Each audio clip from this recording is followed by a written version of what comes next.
views expressed on this program are those of the host, guest, and callers, and are not necessarily those of this station, its management, or other advertisers.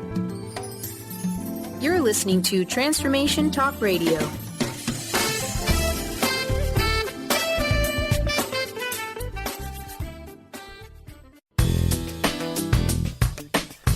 Your journey on the path of freedom starts here.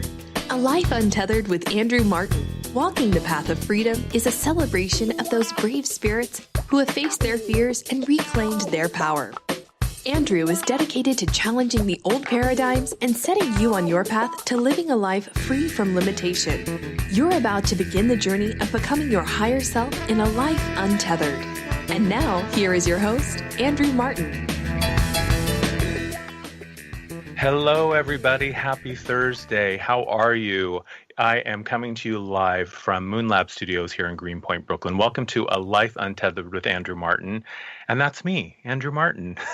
I'm your host for today's show, which I'm really, really excited about. I think this is a really powerful topic that we're going to be discussing today. The title of today's show is Releasing the Spiritual Myths Which Bind Us. And I think that is a great place for us to begin the second episode because, I find that so often on our spiritual journey, things sometimes can be confusing, right? It's this journey that is this internal place. It's supposed to really be about the internal connection. And so often we have so many voices outside of us saying, this is right, this is wrong, this is the way to do it. These are the things you should avoid. These are the things you shouldn't do. And sometimes it can be just a little bit overwhelming and a little bit maddening. So we're going to be discussing that today. And I'm really, really excited. But before we jump in, I just want to let you guys know about an event that I have going on this month. It's an ongoing series of calls called the Soul Expansion Series. And it is something that I do every Sunday for 2 hours. And it's an amazing opportunity to come together in community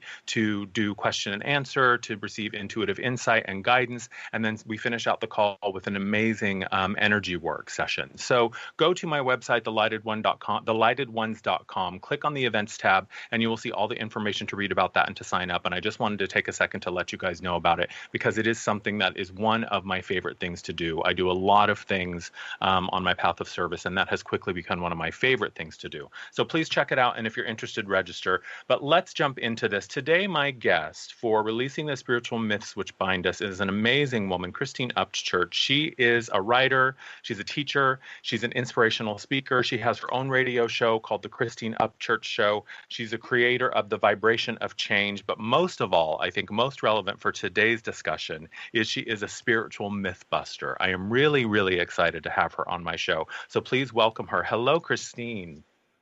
Hi, Andrew. It's so nice to be here. And I'm so glad that you've got your own show because you and I have known each other for a while. You've been on my show before. And I think that between your message, your energy, and how you can articulate things in a way that can help people to like really understand and ground, the spiritual perspective, that you are on the right path. So glad to be here with you. Thank you. And I am so excited we get to do this. I remember being on your show. Gosh, it was like a year ago. I mean, I can't believe it's been that long. Yes. BB, before Brooklyn. Right, exactly. That's sort of like the divider for this chapter of my life, pre-Brooklyn and post-Brooklyn. So, I'm thrilled to have you here. And thank you for the kind words. And, I think this topic is such a powerful one.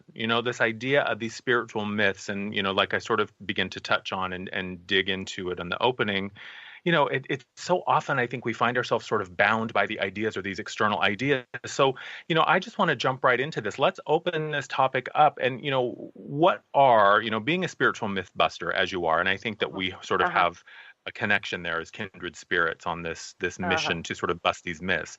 What are some of the current popular beliefs, regarding spirituality or ones that are in the spiritual community that you claim are actually myths? Okay. Well, first of all, let me say that I think that we go through this sort of expansion and contraction with our spiritual development. And about 20, 30 years ago, we started releasing some of the myths. And I think what happened for a lot of people is they released the dogma of their childhood upbringing, their religious upbringing. And for some people, they sort of expanded their notion of spirituality within religion. But for many people, we sort of jumped out of the box, that religion box. And so And then we've been on this movement, and I think we've gone along thinking, well, we've got it, right? We've got it.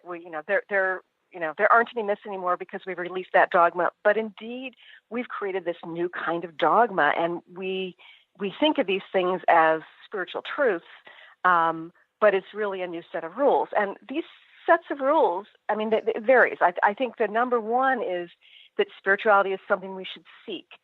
There's another one that our emotions and our physical body not spiritual. Spirituality is best experienced in retreat or isolation, like separating it from our everyday life. Spiritual lessons must be painful or difficult. It's important for us to experience oneness in order to be spiritual. Money isn't spiritual. That's another big one. And that like one size fits all. There are lots of these myths that we have kind of created, and it's hidden dogma that I think is restricting our expansion. And in order for us to expand again, as we did, a quarter century ago, we need to identify and release these myths.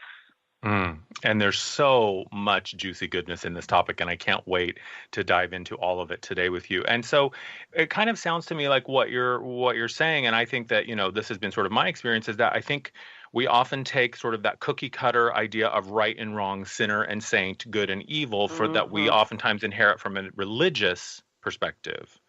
And then we just sort of place our spiritual experience within that. Is that kind of what you're saying? That's part of it, and part of it has to do with it's really about judgment, and it's not necessarily always black and white, good versus bad, but there are kind of like there's this gray area. Like for instance, if I'm feeling angry or resentful, is that somehow bad? Well, okay, in certain situations it's okay, but in other situations it's not.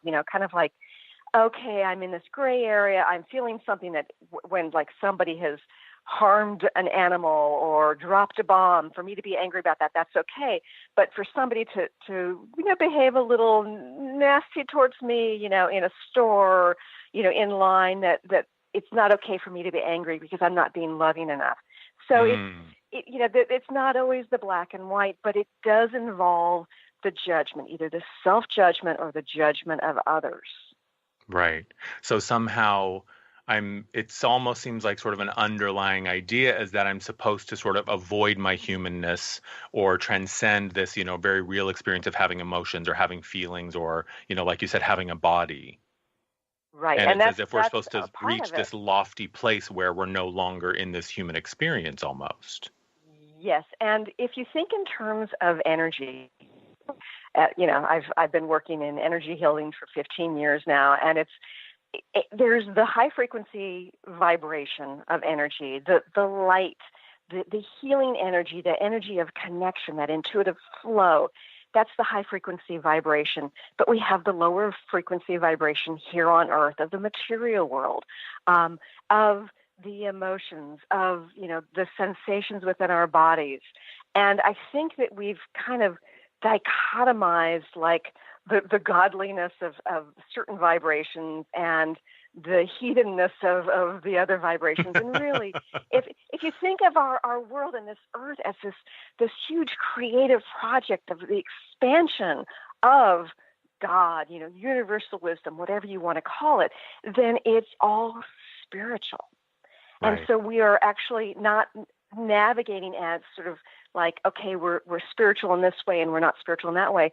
It's all this big part of the energy of spirit in this particular form, in this particular arena. And in that sense, it's all sacred. Right. Beautiful. So really, you can't not be spiritual. That's right. Right? You can't, and I find, we're often trying to abstract ourselves, and I think that's really sort of the religious idea, is that somehow it's up there, right? The reward or the connection or the heaven is after you die, after you atone, and it's always out there. Right. And I think that, within the consciousness movement, there is the same kind of judgment, but oftentimes it's not just like heaven versus hell kind of judgment, but rather, you're not spiritual enough because you haven't experienced oneness, or you are getting angry in a situation, or you're speaking your mind in a forceful way. Therefore, you're not as spiritual as I am, or you're not as spiritual as that leader is. It's kind of like not high enough, not the high enough of the frequency, not good enough in a sense. Right. So there's that judgment, but again, it's more of a continuum instead of a dichotomy of good, bad.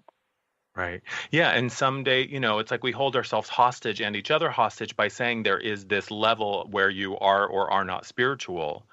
And it's like we really remove ourselves from it. And you know what? And some days you're the pigeon and some days you're the statue, right? Some days you're the teacher and some days you're the student. Some days you're having a really deep, dense, emotional human experience. And the next day you're flying high and you're feeling like, you're up in the heavens. So, but all of it is within spirit.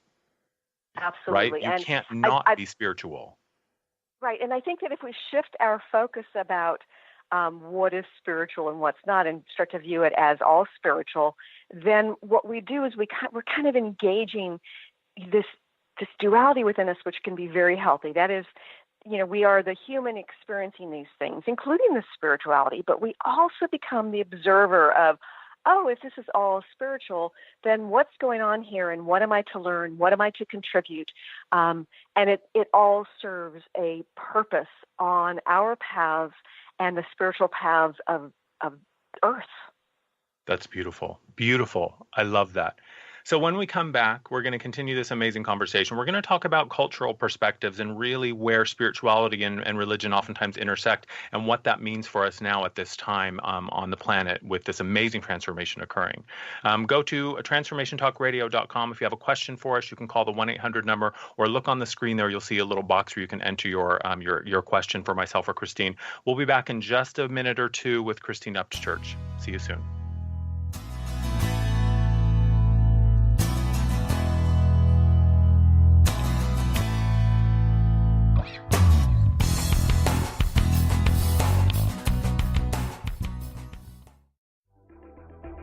This episode is brought to you in part by Moon Recording.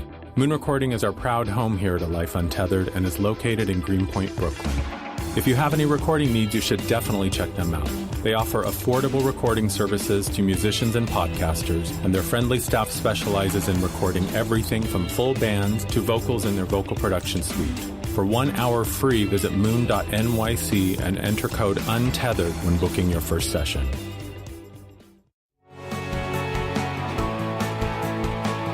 Are you traveling most of your day? Do you want to take Transformation Talk Radio with you anywhere you go? Well, guess what? There's an app for that. Just go to the App Store on your Apple device or the Google Play Store on your Android and search Transformation Talk Radio. Catch all of our live shows no matter where you are. Thanks for listening.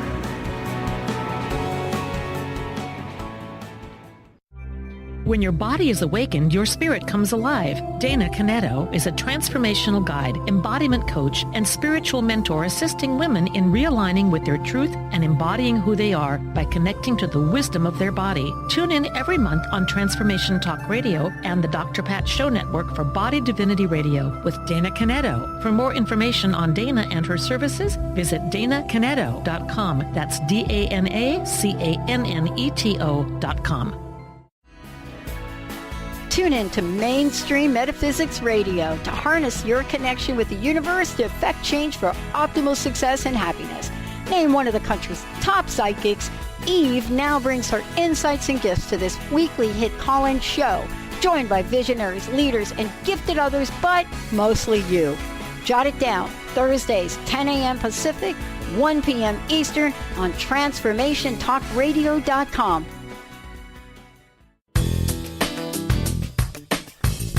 Gain powerful insight and practical tools to support you on your spiritual journey. Access your higher self and tune in every second and fourth Thursday at 12 p.m. Pacific to A Life Untethered with Andrew Martin, walking the path of freedom. Andrew is a highly attuned, intuitive oracle, energy worker, spiritual teacher, and international radio host. For more about Andrew and his services, visit thelightones.com. Do you feel that there's a bigger, better life for you? Is there anything holding you back from living the life you were meant to live? If you'd like to find your life's true purpose and calling, join the world's foremost authority on primal spirituality, David Carshare, in Becoming a Son Radio, emotional and spiritual intelligence for a happy, fulfilling life. Tune in once a month to Becoming a Son Radio with David Carshare on The Dr. Pat Show and Transformation Talk Radio. For more information, visit davidcarshare.com today.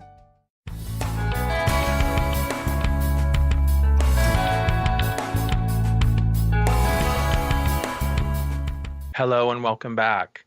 You are listening to A Life Untethered with Andrew Martin, and my guest today is Miss Christine Upchurch. We are talking today about spiritual myths, releasing these spiritual myths which bind us.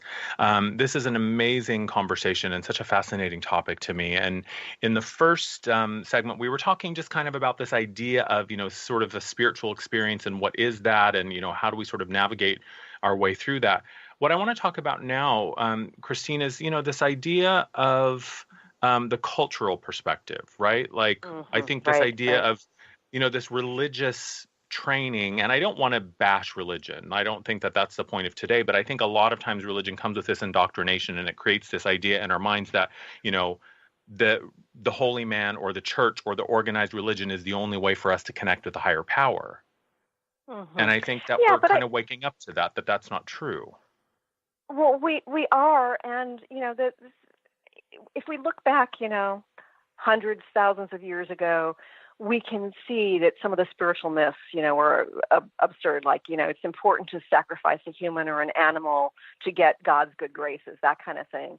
And then along the way, it turned into things like, well, you need an intermediary to talk to God, or historically, we've shifted our perspective. And I really do believe that we have shifted out of some of the perspective of the religious dogma. That doesn't necessarily mean that there's nothing good within religion, but we have created a new kind of dogma.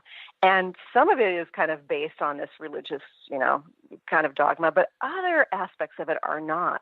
And in fact, there are some ways in which I think that the current consciousness movement can have like more judgment about certain things, and even those who are in religion, like the good emotions versus bad emotions. There are so many people within the consciousness movement that are sort of snobbish about only having the positive emotions, and it's kind of interesting to see the repression, the denial of part of themselves, the denial of the guidance that they could get from those emotions, and it's almost like we've closed down in a sense. Yeah. And so it's important for us to explore, like, what are some of these notions that we think of as truth within the consciousness movement itself that will help us to kind of perceive spirituality in a new way when we step away from them. Because really, we're tribal in nature. Our first tribe, of course, is our family. And, whether or not it's a happy tribe, and then eventually we join the tribe of our peers and then of our colleagues and that sort of thing.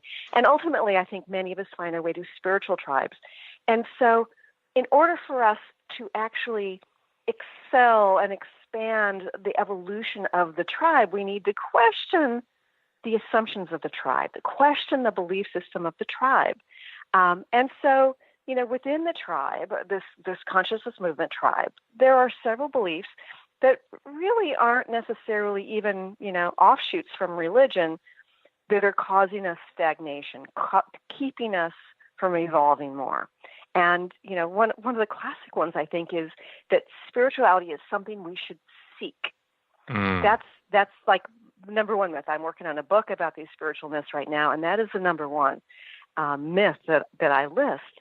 And it's something that, of course, you Google spirituality and seek, and you get thousands and thousands of hits of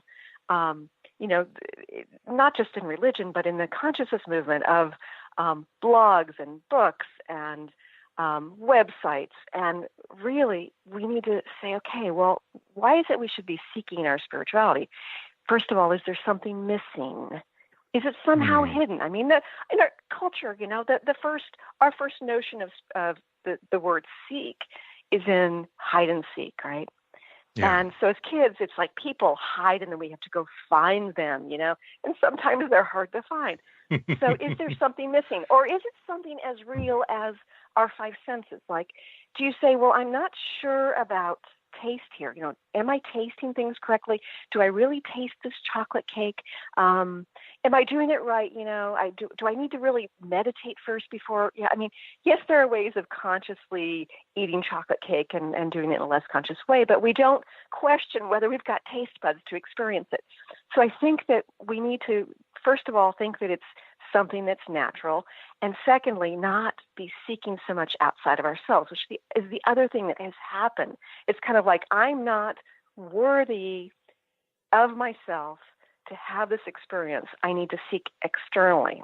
Right. And, I know that one of the famous sayings from the Bible in a couple of different places, I think it's Matthew and Luke, is like, Jesus said, seek and ye shall find. And that is often related to not only religion, but our spiritual quest for our wholeness here on earth. And so, at one point, Andrew, I got this intuitive hit that I needed to look up about the translation, that there was something off about the translation.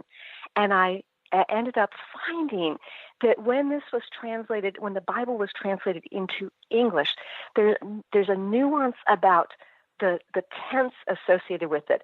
So it wasn't like seek, like go get it, like you're a hunter on a mission going to get a buffalo, but more like this continual seeking, which in my perspective is more like the gatherer who's walking through the forest and across the plains and looking and noticing, oh, there's some red ripe berries, or that tree is heavily laden with fruit, or there's some tender young greens over there. It's kind of like if we seek by just sort of having this general awareness and a sense of wonder and just kind of expecting that we will have the sustenance of our spirituality, then seek makes sense. But most of us think in terms of, it's that buffalo to go get. It's that thing outside of ourselves to find, to fill that void within, as opposed to just sort of, gathering the beautiful sustenance that spirit naturally brings us on our path, in life. Right. So it's more, rather than seek and ye shall find, it's more like be present and ye shall find. Right? Like be in the experience where you are now, and you will always find the truth here, now. Yeah, and be present with a sense of wonder. In that sense, it's kind of like, it's sort of the sense of seeking repeatedly, like continuously or continually, not like it's something I need to find, but rather, what is here? Kind of like the tasting of that cake. Oh, what is on my tongue? Oh, the texture, the taste, the smoothness of it, the sweetness of it.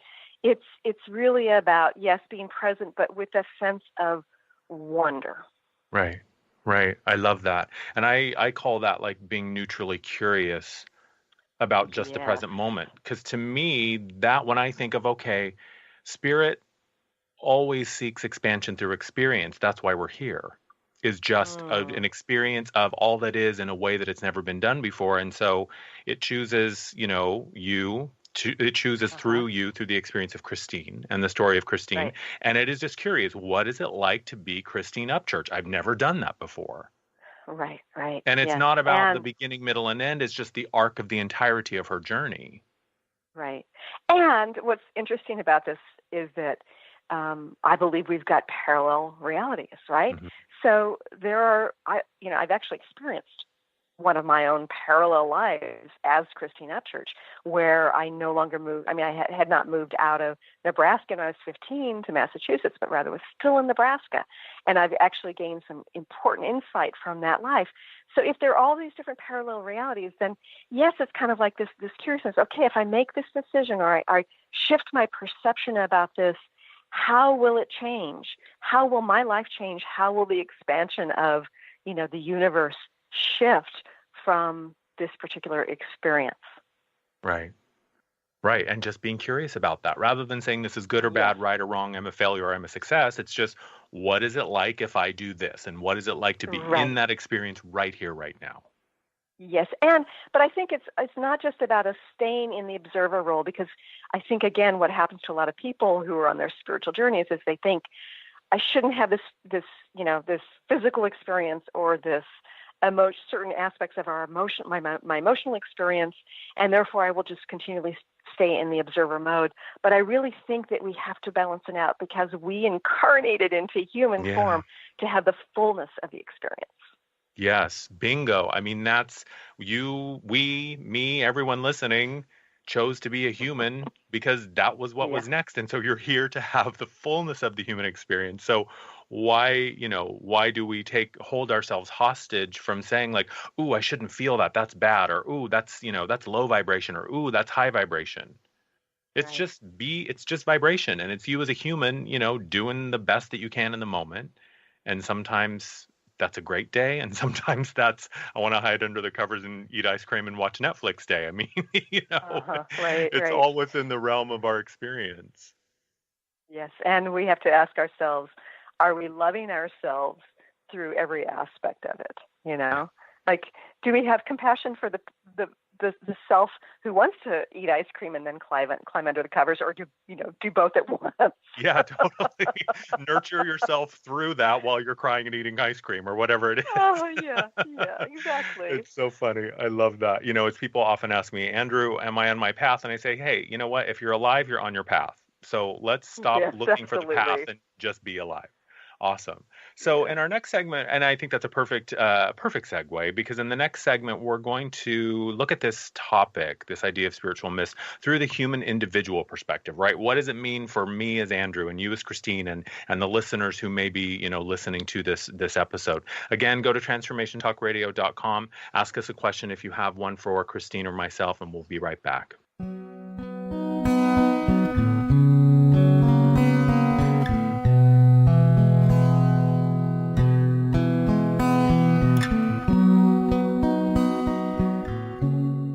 Tune in to The Jen Royster Show, intuitive guidance to inspire your life, each Thursday at 8 a.m. Pacific and 11 a.m. Eastern on TransformationTalkRadio.com. This amazing show is an inspirational hour that will take you on an epic metaphysical journey to discover the spiritual approach to life's greatest challenges. Dr. Jen is an internationally known intuitive counselor, spiritual teacher, and energy healer. Call in for intuitive readings and visit JenRoyster.com for more information. Gain powerful insight and practical tools to support you on your spiritual journey. Access your higher self and tune in every second and fourth Thursday at 12 p.m. Pacific to A Life Untethered with Andrew Martin, walking the path of freedom. Andrew is a highly attuned intuitive oracle, energy worker, spiritual teacher, and international radio host. For more about Andrew and his services, visit thelightedones.com. What is a brilliant culture, and how do we create them? Why are they important? Claudette Rowley has created a breakthrough 5-step process to help you align your culture with your business strategy for exceptional results. Looking for a culture that drives organizational excellence? Listen to Cultural Brilliance Radio, the second and fourth Friday of each month at 10 a.m. Pacific and 1 p.m. Eastern on Transformation Talk Radio. To learn more or work with Claudette, visit culturalbrilliance.com. Tune in to The Truth is Funny with Colette Steffen each Wednesday at 8 a.m. Pacific, 11 a.m. Eastern on TransformationTalkRadio.com. This hit show will have you thinking outside the box and riding the wave of infinite potential. Join Colette on the Higher Self Network, inspiring listeners to shine their brilliance and ensure success while roaring with laughter as they recognize the humor of the giant cosmic joke. Visit TheTruthIsFunny.com. TheAngelLady.net. TheAngelLady.net. TheAngelLady.net.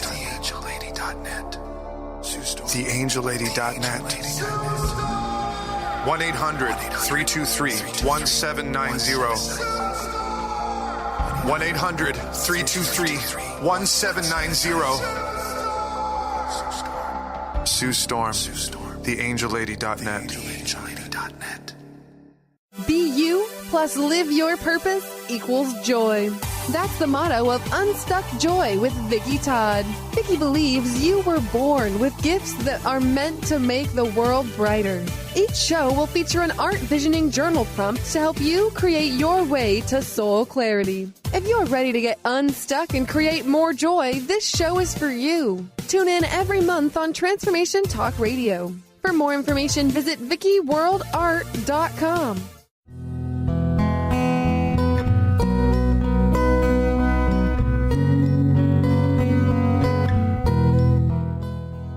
Welcome back, everybody. You are listening to A Life Untethered with Andrew Martin and my amazing, fabulous, wonderful guest, Christine Upchurch. Today, we are talking about releasing the spiritual myths which bind us. And, how could it be more perfect that we got a question from Wendy in Portland, and she is asking, this is what the question she has for you, Christine, is she was listening to a video that I did this morning on my YouTube channel, and she made a list of all of her past beliefs around money. And she came up with a short, that's a big one. Yeah, huge one. I think money is so huge for so many of us. And she came up with a short list of 13 reasons why she believes that money was bad and not meant for her. And she thought she had transcended this. She thought that, she was moving in the right direction. She's cruising along, but it still seems to plague her. And so she's asking, how can she relearn, get over these biblical trainings or this old limited perspective around money? Yeah. Well, I think that this is a big one in my upcoming book, and it's myth number 8, that money isn't spiritual. And it's one that plagues so many people, especially people who are consciously evolving on their spiritual paths, which I find kind of amusing in some sense, not sort of twisted kind of way, from the observer perspective, like once upon a time, yes, in the Bible, there was the phrase, and what often gets misquoted as money is the root of all evil, but it was actually the love of money is the root of all evil. However, when you evaluate that word love, that's not really what it is. It's the attachment to money that is the root of all evil. However, I think that when you view what money is an energetic exchange that relates to like somebody else sharing their gift. It relates to the earth sharing its gift of natural resources or of plants that have been grown. I mean, you go to the grocery store, you give money that you have earned through either your time, your service, sharing your gift in one way or another, and you're giving it to the grocery store, and they are giving it to the people who work there, and the people who trucks the food there, and the people who grew the food. So it's actually this flow of energy. And if you think in terms of this energy, it's representing people's time that they spend. It's representing the gifts that come through them. Maybe like for you, Andrew, it's when you're doing a session and you've got the intuitive information coming through. For others, it might be a skilled physician who's doing surgery, that they have spent a long time training. They've spent their time, they've spent their energy, they've spent their focus, and they have this gift for being able to save people in certain, traumatic situations. It may be, somebody who's picks the fruit, that's getting paid. But it's this energy, and that energy is actually quite beautiful. It's the energy of the earth. It's the energy of the humans. It's the energy of the divine. So why wouldn't we love that?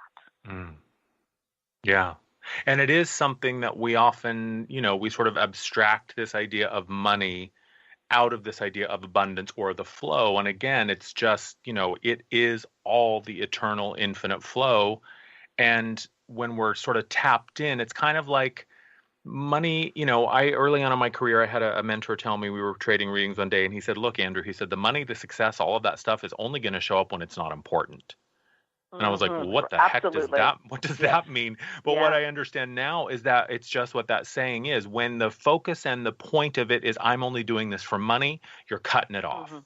But when you say, I'm doing this, or you have the attachment. Right. Yeah. Yeah. I'm sorry. Didn't mean to interrupt. No. I completely, I know we're both very excited about this question. and it's that attachment, and the attachment comes in two forms. Either I want, or I'm not worthy. That it's the attachment, like I have to have it, or I'm not worthy of it, which is actually like kind of the repulsion, but it's a version of attachment. And so if we actually send our love to the money, like I love and appreciate, the fact that I'm using my phone and my phone company is providing me with this service, and it's just amazing. There are these cell towers, and it's this amazing thing, and there are people who are driving their trucks around making sure that the cell towers are working. It's this beautiful energy, and I pay my bill. I'm giving them the money, and I feel really good about that because I love every aspect of this flow. So if you can sort of get to this perspective of it's flow, and we're honoring and respecting that flow and feel really good about the outward direction of the flow, then it's we need to, and we're still having issues, that we need to look at our worthiness issues, that somehow we are not worthy of having that flow come through. Right. And this, I was talking about in the video, I think that Wendy was referencing this morning, I was talking about this idea of loving the desire for something as much as you love the thing itself. Because the desire for money is also a vibration. So if every time I think about money, I'm angry or I'm afraid or I'm feeling guilty, then that's the message I'm sending, that money equals anger, fear, or guilt. So when the desire for money comes in, I can say, oh, you know what? That's just the first little beep, the blip of that it's coming, right? That's the the desire for it is what creates it. Right. So when I love that desire, I open up to it. Yes. I think that's a great point, Andrew. And I think also we need to step back and stop focusing on the money. You were talking about abundance before. It's what is it we want? Do we want freedom associated with money? Do we want ease? Do we want to be able to travel? Do we want to live in a safe place and feel like we don't have any risk of losing it?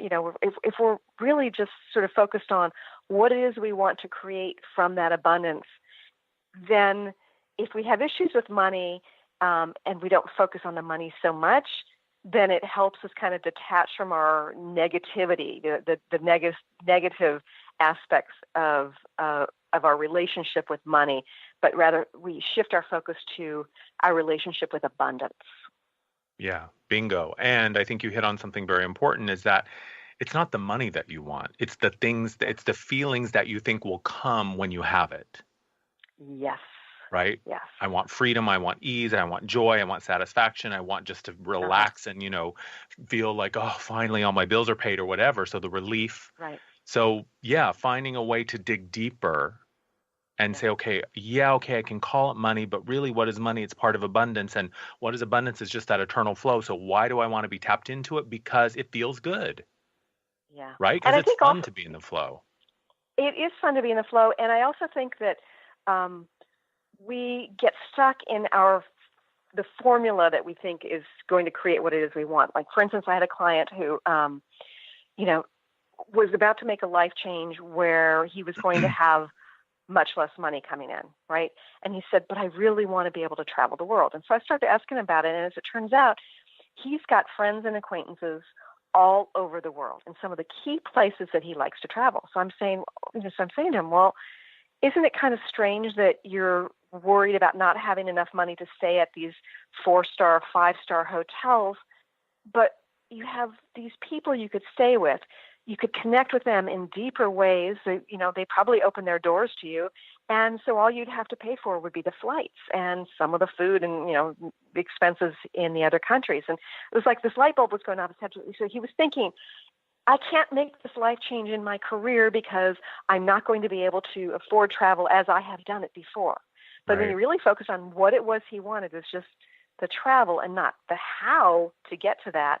He understood he could have that abundance of travel with a lot less money. Yeah, and I think that's such a beautiful example, because when we ask for abundance or insight or guidance or whatever it is that we're asking for, we don't always get to decide how it shows up. Yes. And oftentimes our attachment to saying, no, it will only be successful if it looks like this and I have enough money to do this and, it's A, B, and C. We really shut ourselves off from the universe of saying, no, really, look, over here, there's something else. And it's literal. If it was a snake, it would have bit you. But when we're so focused on how it has to look, we cut ourselves off from the opportunity. Yes, absolutely. And I think that, again, one of the things you said before that is so important is we really need to focus on the feelings. It's kind of like whether we're trying to manifest abundance within the context of things that, relate to finances, or abundance in relationships, like having the love life we want, if we can focus on the feelings we want to experience as opposed to what it's going to look like, then the universe has the ability to surprise us and provide us with exactly what we want when we couldn't even imagine it, to begin with. Yeah. Yeah. I mean, allow yourself to be surprised, allow yourself to be amazed. Yeah, And that's, I absolutely. think, the beauty of surrendering, is saying, okay, this is what I'm looking for. This is what I'm focusing on. I'm going to start cultivating these feelings now, and I'm allowing myself to be surprised by how it shows up. Absolutely. Amazing. Yeah. Amazing. Thank you so much, Wendy, for your question. We hope that helped. So in the next segment, we are going to talk about some practical approaches, like what can we really do? How can we assess these beliefs? And how can we sort of open these things up and start using them to make change in our own life? So go to, again, transformationtalkradio.com if you have a question for Christine. You can use the email window there to email in your question. We'll ask it, and we'll be right back.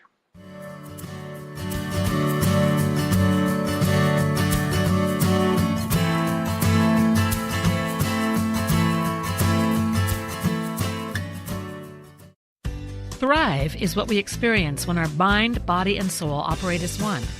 When we thrive, we excel on all levels. Thrive is the mindset that matters. It is essential to our being. Have you ever found yourself looking for the instruction manual on how to thrive? You'll find everything you need to help you feel strong, powerful, and peaceful in your own body. So don't waste any more time. Visit thrivebyjen.com today. On the cutting edge of the new mainstream, Christine Upchurch is passionate about bringing together science, psychology, and spirituality in a way that can be applied to our everyday lives for true transformation. The Christine Upchurch Show, stellar conversations to illuminate your journey, engages some of the most outstanding visionaries on the planet in lively dialogue to inspire you to become that bright light you're meant to be. Join Christine every Friday at 11 a.m. Pacific Time on KKNW, AM 1150, and Transformation Talk Radio. Gifted intuitive healer and spiritual teacher Sarah Luce brings her unique style to the hit show Small Steps, Big Breakthrough Radio on TransformationTalkRadio.com. Tune in each month as Sarah turns reality on end and shows us how to experience expansive results with simple yet powerful steps. Expect an enlightening bend on what you currently believe is possible. For show details and upcoming topics, visit sarahluce.com. That's SARALOOS.com. Gain powerful insight and practical tools to support you on your spiritual journey. Access your higher self and tune in every second and fourth Thursday at 12 p.m. Pacific to A Life Untethered with Andrew Martin, Walking the Path of Freedom. Andrew is a highly attuned intuitive oracle, energy worker, spiritual teacher, and international radio host. For more about Andrew and his services, visit thelightedones.com. Are you looking for the perfect setting for your next workshop or retreat? At Spirit Fire Meditative Retreat Center, cultivating consciousness is what we do best. Our guests count on us to create an atmosphere that supports serenity and well-being. We lead from the heart and create space for the mind. Freshly prepared meals designed with local and organic ingredients, 95 acres of beautiful woods and pastures, and a facility built with green in mind. This is what you'll find at Spirit Fire. For more information, visit spiritfireretreatcenter.com. Tune in to the Psychic Professors Show, The Voices of Spirit Radio, with international medium and spirit artist Dr. Susan Barnes on Transformation Talk Radio, featuring a variety of spiritual topics such as psychic art, spiritualism, EVP, psychic development, and mediumship. This hit call-in show provides listeners with breakthrough wisdom to enliven and enlighten their lives. Visit spiritartgallery.net for show days and times.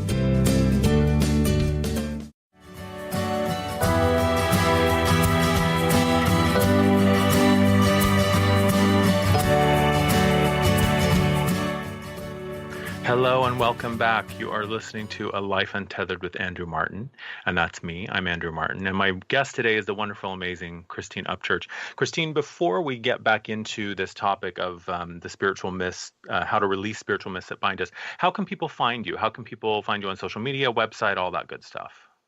Okay, well, my website is easy. It's christineupchurch.com, and on that you can catch my latest blogs. You can, listen to the various radio show archives.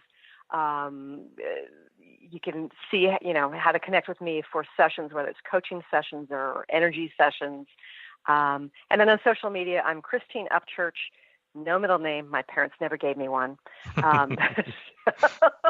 And also the Christine Upchurch Show on social media, on Facebook. So Christine Upchurch and the Christine Upchurch Show on Facebook. Fantastic. And you had said during the break that you were going to start doing some Facebook Live. So which account should they follow you for that? My personal account. It's funny because it's, I actually had another one, Stellar Reflections, and I'm just getting to feel a little too scattered, so I'm just focusing my posts on my personal page. So Christine Upchurch, and I will be doing Facebook Live.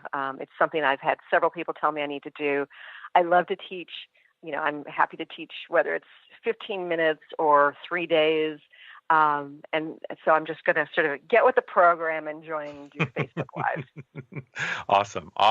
So definitely check her out, everybody. So this last, and it's perfect. Here we are again. Perfect question for this last segment about how people can begin to connect with their own spiritual truth and all of that and sort of unload their own mysteries. So Kenia had a question for you. She has been vegan for almost a year. But lately she's been craving foods that she used to enjoy, and she's sort of battling with herself right now because she wants to eat meat, and she understands that animals are also spirits. So what does she do? Yeah, and that is such a tough one. Andrew, I was a vegetarian for 28 years, except during 2 pregnancies, and I honored my craving, and one was chicken. I had a little bit of chicken once a week. And then my craving, the second one was shrimp. So I had fried shrimp about once a week. And I've always felt this kinship with animals because they are this, they're amazing creatures. They're conscious. They have families. And this concept of using animals through factory farming, through killing them, it's always been something that's been near and dear to my heart. That said, over the years, I've also had to honor my own needs. Now, sometimes if you become vegan and you're having cravings for meat, it may mean that there's something out of balance within that, vegan kind of, diet. Mm-hmm. However, it may mean that you need to eat meat. And so it's tough. It's like, okay, so what choice do you make? Do you go to a restaurant and have a little bit of meat? Well, where did that meat come from? What kind of life did that animal live? You can make more conscious choices. But also one of the things that scientists are starting to discover is that plants have a certain consciousness and they also feel pain. So everything that we are ingesting in some sense relates to, something experiencing pain, which is a tragic aspect of being human. Yeah. So really, I think that it is a very individual choice. And I think that we have to learn to really look at the energy of what we're ingesting and also honor the wisdom of our body and soul. Yeah. Beautiful. And I think it's, like you said, doing the best you can if you want to make sure that it's locally sourced, if it was organic, if it's non, whatever it is, to make sure that the animal or the food that you're eating lived the best life it possibly could as being a food source. And then before I eat, I always just say, please bless all those who had a hand in bringing this food to my table and the animals who played a role in creating it. And I really do give my thanks and gratitude because I don't eat meat all the time. I was vegetarian for a long time, and now occasionally I eat it as well because sometimes that's what the body needs. Right. And, even with dairy, and I'm probably the vegan writing in knows all about this, the dairy industry can be very cruel. And I have some dairy. It's like, I go through stages where I don't have any dairy at all. And yet, when I do have the dairy, there'll be times when I will take a sip of coffee with cream, and suddenly it's like, no, I can't have this because there was emotional trauma involved with this. It's like I can feel it. So as we sort of accept that we are spiritual beings and understand that we naturally have spiritual information flowing within us, and it's all, in a sense, is spiritual, but we have this sort of more ethereal information coming to us, we can make wiser choices. And it's not just like, what does it say on the store shelf or what does it say at the restaurant? But as we're touching it, as we're ingesting it, what are we feeling? Yeah. And I think that that's a beautiful point to sort of support this whole topic today is, isn't spirituality, and I think, for asking the question of how can we begin to release these spiritual myths individually and collectively, isn't ultimately a spiritual journey just a personal relationship with the divine that you are anyway? So it is about just trusting yourself. It is. And I think that what can be very helpful for us is to take a little time and make a list of our beliefs, what we think are true. What are our truths about spirituality? Start that way, because so many of the things that we just assume are true are actually just beliefs that can be a little problematic for our development. So what's true about spirituality from your perspective? Like, write down a list and then start to analyze things, one by one. Like, okay, is this really true?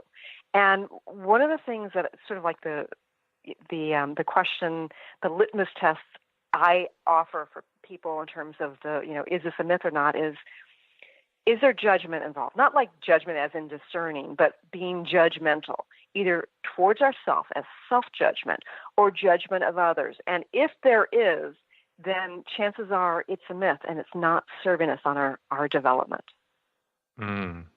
That's beautiful. So it's kind of like discernment says that's not the right movie for me. Judgment says that's a horrible movie. Yes.